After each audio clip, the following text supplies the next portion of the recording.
Hola, buenos días. Bienvenidos al curso online de español. Me llamo Carlos Izquierdo Tobías y soy exprofesor visitante de Jamia Millia Islamia en Nueva Delhi. Ahora nos encontramos en el módulo 35 del paper Cultura y Civilización Española. Vamos a hablar sobre España y la Unión Europea. La Unión Europea es la entidad política que agrupa a la mayoría de los países que ocupan el área geográfica europea. Tiene su origen en la situación posterior a la Segunda Guerra Mundial, que había puesto de manifiesto la necesidad de crear estructuras de colaboración e integración que pudieran reparar la situación devastadora creada por la guerra y prevenir en el futuro tensiones entre estados que condujeran de nuevo a una confrontación. Los primeros pasos hacia la integración europea vienen de la mano del presidente Churchill, que buscaba crear los Estados Unidos de Europa. En 1949 se establece la primera organización paneuropea conocida como Consejo de Europa. En el año 1951 se crea la Comunidad Europea del Carbón y del Acero, ya que estas industrias eran fundamentales en los países fundadores y se permitía eliminar las restricciones a la producción industrial alemana gracias a que la CECA asumía la administración de la cuenca del Ruhr, zona altamente minera e industrial. En estos primeros años hubo varios tanteos y exploraciones fallidas hasta que se establece un comité, el Comité SPAC, encargado de organizar una conferencia intergubernamental que pudiera sentar las bases para tratados comerciales.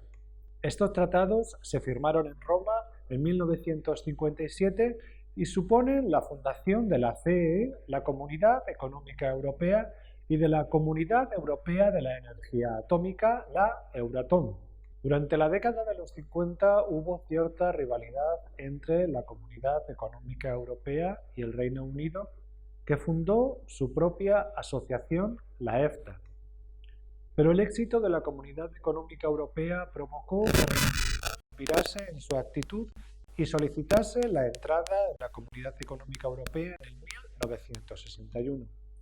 Sin embargo, chocó con la frontal oposición de Francia, especialmente de Gaulle. Las primeras ampliaciones tuvieron lugar en 1973, incorporándose Dinamarca, Irlanda y Reino Unido. Después vino Grecia en el 81 y finalmente España y Portugal en el 86. Con la caída del muro de Berlín y la unificación de las dos Alemanias, se abre la puerta a la Europa del Este, que irá entrando progresivamente en los años siguientes, hasta la configuración actual de 25 miembros, en la que España es el cuarto miembro por población y economía después de Alemania, Francia e Italia, descontando a Reino Unido, que no participa de la moneda común y ha solicitado abandonar la Unión Europea. El siguiente paso de gran calado, que tuvo grandes consecuencias, fue la adopción en el 2002 de la moneda común, el euro. Este movimiento vino precedido de la creación en 1999 del Banco Central Europeo. Algunas fechas clave en la historia de la Unión Europea son la época de fundación, el Consejo de Europa en el 49, la fundación de la Comunidad Económica del Carbón y el Acero en el 51, la creación de la Comunidad Económica Europea en el 57 con el Tratado de Roma y la creación de la Unión Europea en el 92 con el Tratado de Maastricht, instauración de la moneda única, el euro, en el 2002, el intento de instaurar una Constitución Europea en el 2004 y rechazada en referéndum por varios países, el Tratado de Lisboa de 2009 y el Reino Unido abandona la Unión Europea en el 2016. Ampliaciones desde 6 estados hasta 28 miembros. En el 57 tenemos Bélgica, la República Federal Alemana, Francia, Italia, Luxemburgo y Holanda. En el 73 tenemos a Reino Unido, Irlanda y Dinamarca. En el 81 a Grecia. En el 86 a España y Portugal y 12 miembros más. En el 90 tenemos la unificación de las dos Alemanias. En el 95 entran en la Unión Europea Austria, Finlandia y Suecia. En el 2004 entran la República Checa, Chipre, Eslovaquia, Eslovenia, Estonia, Hungría, Letonia, Lituania, Malta y Polonia. En el 2007, Rumanía y Bulgaria. En el 2013, Croacia.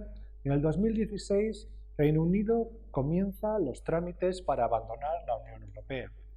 A modo de balance del proceso de integración europea, se puede decir que el objetivo inicial de la creación de la Comunidad Económica Europea fue fortalecer los vínculos entre países europeos para que no hubiera enfrentamientos militares como las dos guerras mundiales que marcaron la primera mitad del siglo XX.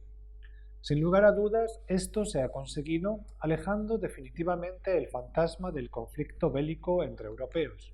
Solo por este logro se puede decir que la Unión Europea es un proyecto exitoso, si bien se enfrenta en la actualidad con gran cantidad de incertidumbres, especialmente por la salida del Reino Unido de la Unión tras el referéndum de 2016.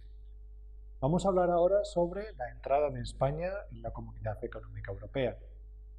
Como se ha señalado, España entró a formar parte de la Comunidad Económica Europea en el año 86 junto a Portugal.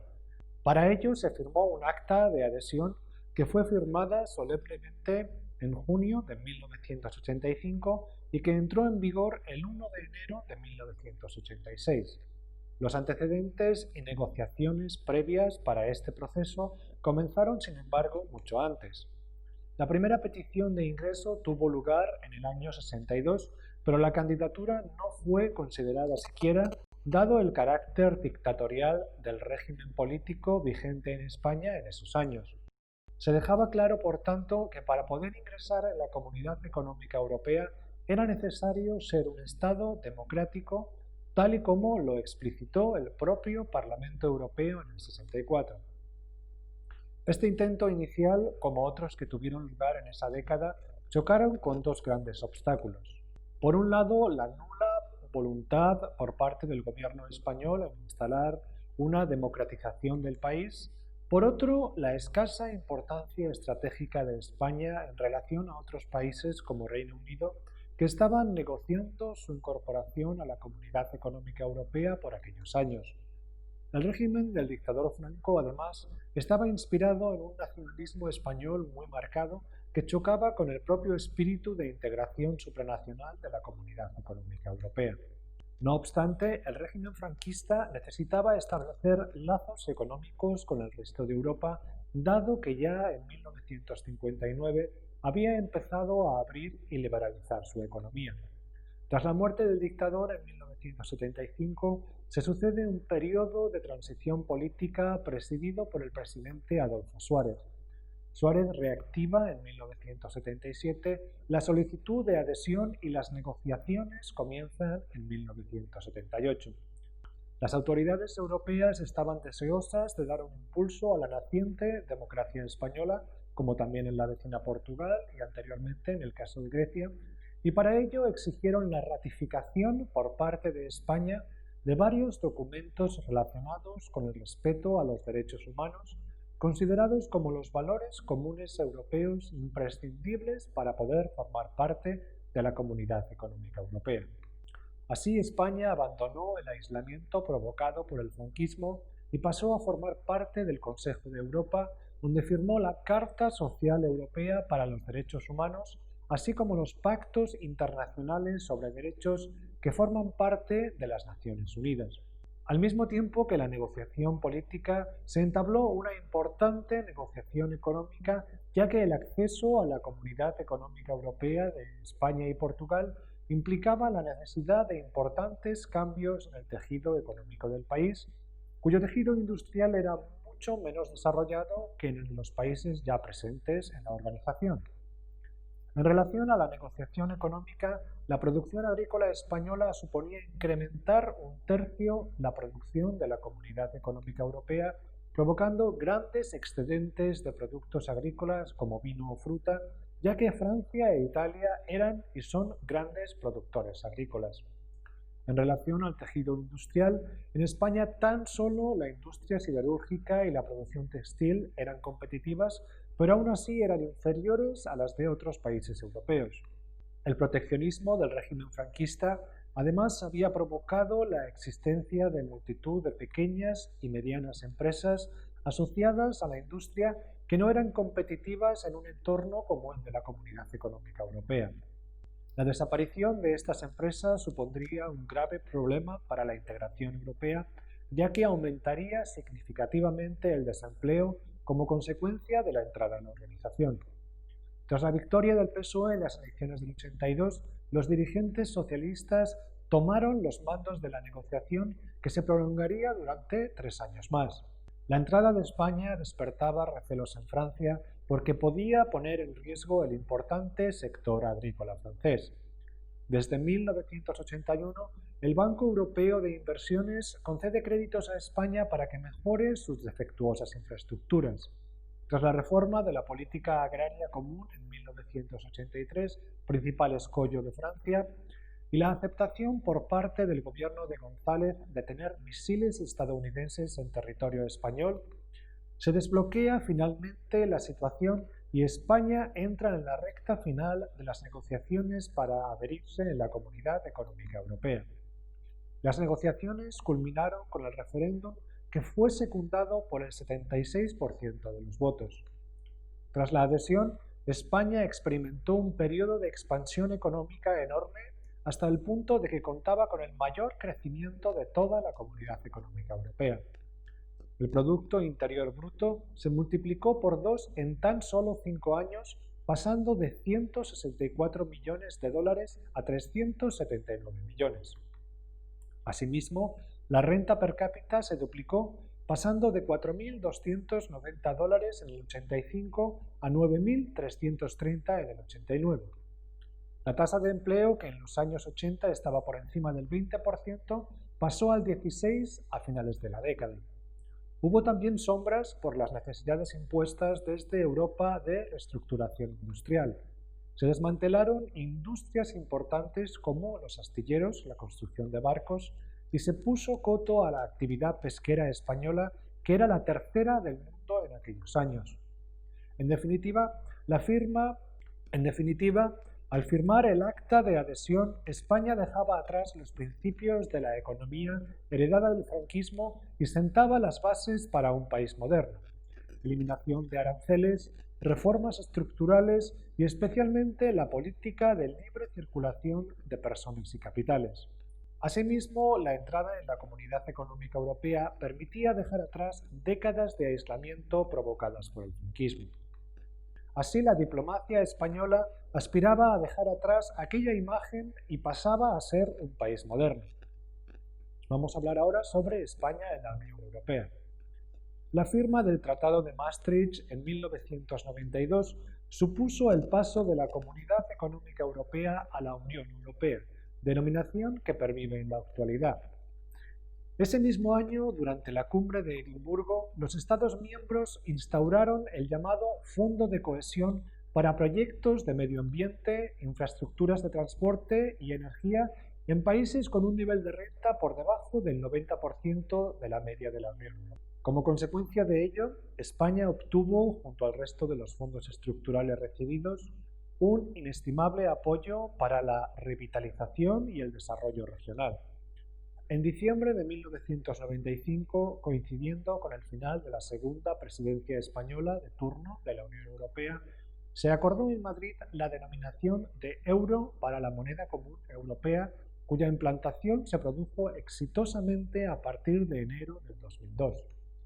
Este hecho hizo a España partícipe, como miembro fundador, de la nueva divisa europea, que ha supuesto la materialización efectiva de un proyecto unificador como la UEM, que aspira a la integración económica de todos los Estados miembros. No obstante, con el paso de los años, la Unión Europea se ha ido ampliando hacia el este, especialmente tras la caída del bloque soviético en 1989. En 2004 se incorporaron a la Unión 10 países de la zona oriental del continente: Estonia, Letonia, Lituania, República Checa, Eslovaquia, Hungría, Polonia, Malta, Eslovenia y Chipre. Esto supone, por un lado, una reorientación geográfica de la Unión hacia el este, de modo que España queda bastante en la periferia de la Unión, y por otro significa el fin de los fondos de cohesión y otros fondos de ayuda económica de los que se había beneficiado España al incorporarse en el 86, ya que por entonces era uno de los miembros más pobres y menos desarrollados. Del año 2000 ya no es este el caso, sino que pasan a ser los países del este los beneficiarios de dicha política. Durante el periodo posterior a 2004, cuando fue rechazado el primer proyecto de Constitución Europea en varios países importantes como Holanda o Francia, se ha ido consolidando una unión política que no parece contar con el visto bueno de las poblaciones de la Unión Europea. En diciembre del 2007 se firma el Tratado de Lisboa, que reformaba los tratados anteriores de la Unión con el objetivo de avanzar en la integración política y económica de los miembros. A esta crisis de legitimidad se ha venido a sumar el impacto de la salvaje crisis económica desatada en el 2008 y cuyas consecuencias sobre el crecimiento de los países de la Unión Europea se pueden sentir aún casi 10 años después. En este sentido, se están evidenciando los límites y errores en la construcción del proyecto europeo, en especial en lo que está relacionado con la moneda única, el euro. Estas tensiones han provocado la necesidad de rescates bancarios e incluso rescates totales ante la imposibilidad de algunos Estados miembros como Grecia, Irlanda o Portugal de hacer frente a sus obligaciones de deuda. La estructura de eurozona como una unión monetaria que carece de unidad fiscal provocó que la crisis se agudizara. Esto, unido a la incapacidad de los líderes europeos para tomar decisiones de calado, ha provocado importantes problemas económicos tanto en relación a los bancos como al pago de la deuda. Existe en la actualidad una gran preocupación acerca de la solvencia de los sistemas bancarios europeos y sobre la solvencia de la deuda soberana de determinados países. Esto genera una espiral viciosa que provoca la necesidad de que instituciones europeas como el Banco Central Europeo se involucren en rescatar a los países en dificultades. En octubre de 2011 y febrero de 2012, los líderes de la eurozona acordaron más medidas diseñadas para prevenir el colapso de la economía de sus miembros. Muchas de las medidas adoptadas por los líderes europeos han sido criticadas por un énfasis excesivo en recortes y políticas de austeridad. Inspirados por Alemania, se adoptó un pacto del euro destinado a consolidar la estabilidad fiscal y aumentar la competitividad por medio de devaluaciones internas. Este tipo de políticas han sido criticadas por numerosos economistas, los cuales demandan una nueva estrategia de crecimiento basada en el aumento de la inversión pública, financiada por tasas que permitieran el crecimiento sobre la propiedad, la tierra y las instituciones financieras. El problema de fondo viene provocado por la particular estructura que sustenta al euro. Los países de la Unión Europea forman parte de una política monetaria común dirigida desde el Banco Central Europeo. Esto significa que los Estados no pueden actuar de manera individual para aliviar sus dificultades de liquidez, cosa que sí puede hacer la Reserva Federal de Estados Unidos, por ejemplo, devaluando la moneda y permitiendo que sus exportaciones sean más baratas y, por ende, más competitivas. A esta falta de herramientas se ha venido a sumar la rigidez de las instituciones europeas en la aplicación de medidas de control del gasto, que ha causado mayor contracción en las economías que ya estaban en dificultades. El caso más sangrante es el de Grecia, que solicitó su primer rescate en el 2009 y que tras 2 rescates más no ha conseguido salir de su situación de desempleo y pobreza. En el caso de España no se produjo un rescate sobre la totalidad de la economía del país, pero sí sobre el sistema financiero, que estaba claramente en peligro por la desastrosa gestión de las cajas de ahorros y bancos que habían quebrado tras el estallido de la burbuja inmobiliaria en el 2000. Se le impusieron a España 37 condiciones para acceder al rescate que, contrariamente a lo difundido entonces por el gobierno, iban más allá del sector bancario. Incluían requisitos macroeconómicos de ajuste presupuestario que han obligado a realizar en España numerosos ajustes de gasto, reducción salarial y otras medidas promovidas desde Europa desde el marco de la ideología de la austeridad. Desde el rechazo del primer proyecto de Constitución Europea, Bloqueado por varios referéndums negativos en el 2004, se observa un distanciamiento claro entre las élites de la Unión Europea y los pueblos que la componen. Si bien hay bastante unanimidad acerca de los beneficios de la integración europea, la manera concreta en que se está llevando a cabo está bajo sospecha. Al unirse a ello un deterioro gravísimo de la situación económica, así como otros factores como los atentados terroristas en Francia en el 15 y el 16, el resultado es que por primera vez en su historia el proyecto de integración europeo está seriamente amenazado. Sin duda el evento más devastador para la Unión Europea, cuyas consecuencias a medio y largo plazo son difíciles de medir en la actualidad, es la salida del Reino Unido. Durante varias décadas, diversos grupos dentro del país se habían opuesto a la Unión Europea. A comienzos de los años 90 surge un partido político claramente opuesto a la presencia británica en la Unión Europea, el UKIP. Este partido va ganando fuerza con el paso de los años y propagando en la opinión pública y en muchos cargos conservadores la necesidad de convocar una consulta que permita abandonar la Unión Europea.